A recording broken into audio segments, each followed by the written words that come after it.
This is Common Sense. It's the program where we try to make sense out of the policies that affect your life and offer common sense solutions. I'm Mark Zaccaria, sitting in this week for State Representative Patricia Morgan. It's my pleasure to interview Carolyn Medeiros. Carolyn is the Executive Director of the Alliance for Safe Communities here in Rhode Island. She's been our guest before, but I'd like to start, Carolyn, by asking you to tell our newer viewers a little bit about yourself, the Alliance, and how everything got started.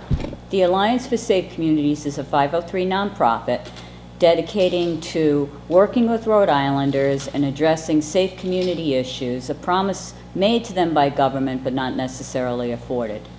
Often, Rhode Islanders and communities have a problem communicating with their local city councils, law enforcement, their state legislators, and getting their stories out. Crime issues and other domestic violence and other issues going on in their community safety issues, and they have a hard time relaying this or punching the keyboards on a computer or picking up a phone and making necessary phone calls. That's where we step in and work with them and guide them through the system, and the news media.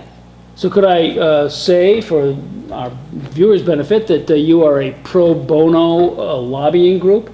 So that when some individual or group needs to have someone who could speak to government, the Alliance steps in? We're not only a pro bono lobbying group, we follow through with individual cases on issues such as domestic violence murders, pedophilia, other sex offenders, and we take those cases and we present them to the State House. We represent the victims, bring them through the court system, and bring the cases to the State House and form legislation to address the community's concerns. In one sense, it's almost unfortunate that a service like yours is necessary, but it is great to see that you're out there doing it. Can you tell us about how long the Alliance has been in action doing this for the people of Rhode Island? We've been working at this since about 2012. 2012. And what is the mission statement? Is there some focus? The mission statement is directly quoted from one of the victims we worked with and one of the laws we passed banning pub crawls in Rhode Island. And it's dedicating ourselves to what we are most passionate about, will allow us to be the best at what we do, and translate into the fulfillment of our responsibility to achieve for others. Do not live passively, but be extraordinary and make a difference. And every single member of our communities should know that they can make a difference, individually and collectively. Uplifting. Can you tell us a little bit about the sorts of threats to the safety of Rhode Island communities that you address?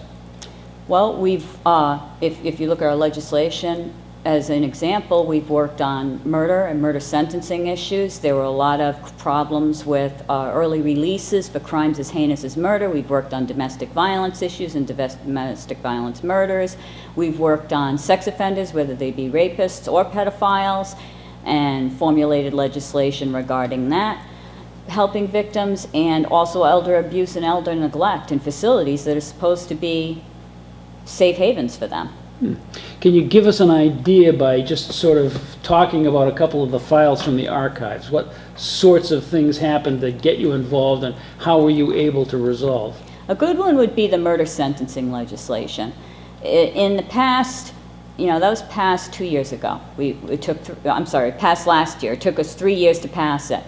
The protocol for some of the most heinous crimes, and I'll list them out because this is what it applied to: murder 1, murder 2, sex assault 1, sex assault 2, kidnapping a minor, and assault with intent to murder.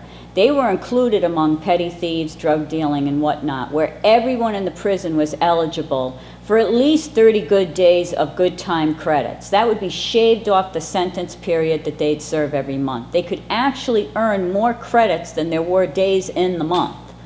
The credits were based on really good programs they were taking, like Avatar or anger management. Credits higher for certain programs or lower for sweeping floors, for various things like that, but they could add up to 30 days. That game's over. As of last year, we passed a bill where for the 6 top crimes, murder 1, murder 2, sex assault 1 and 2, kidnapping a minor, and assault with intent to murder, they're going to serve the first 25 years of their sentence, okay, or half their sentence before they even see the parole board. We had inmates coming out in 10 years. Rhode Islanders were furious. They couldn't understand why heinous murderers were getting out in 10 or 12 years. And we highlighted a thrill killer, literally. He was titled the Thrill Killer of Rhode Island. He said that that's what he was. He liked that title, and the judge named him that title as well. He killed for the thrill of the kill, stalked his victim, planned it out for 18 months, bragged about it, marked a tree in the woods, drove around with a shovel in his car, and randomly grabbed a woman and took her out there and committed the most unspeakable crime. He was given a 60-year sentence with 40 to serve, and they were going to release him in 12 years. The Alliance got involved. We rallied with the Brotherhood of Corrections, one of the many entities we work with, along with the AG's office, urban, suburban, rural law enforcement, elected officials, city council-wide or statewide, and we got his parole reversed, which was never done before in the state of Rhode Island. There was never a reversal of a parole. So parole was granted? Yes. And then as a result of the action of the Alliance? Yes. People said, whoa, what did we do that for, and reversed it. Exactly. To my knowledge, he was eating his waffles one morning and he was told, guess what, you're not getting out after all. And he was kept in one extra year. Excellent, excellent. So the sentencing guidelines legislation that you pushed, even though it took you 3 years, Yeah. has resulted in a benefit to all Rhode Islanders in that you're keeping people of this type off the streets.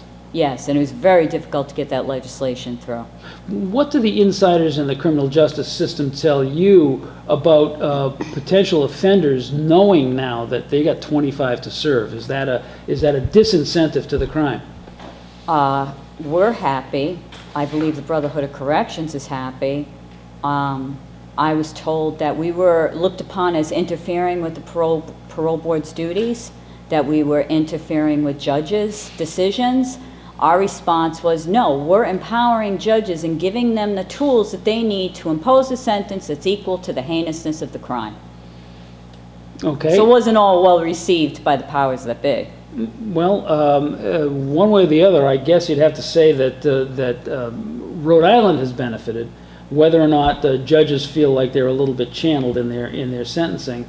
If they had drifted too far away for the feelings of the populace, it's the only way to do it. Absolutely. This represented Rhode Island citizens and protected them. And that is our primary goal at the Alliance. We have about a minute left in this segment, but how pervasive is something like elder abuse in Rhode Island? Is it really something that you need to focus on all the time?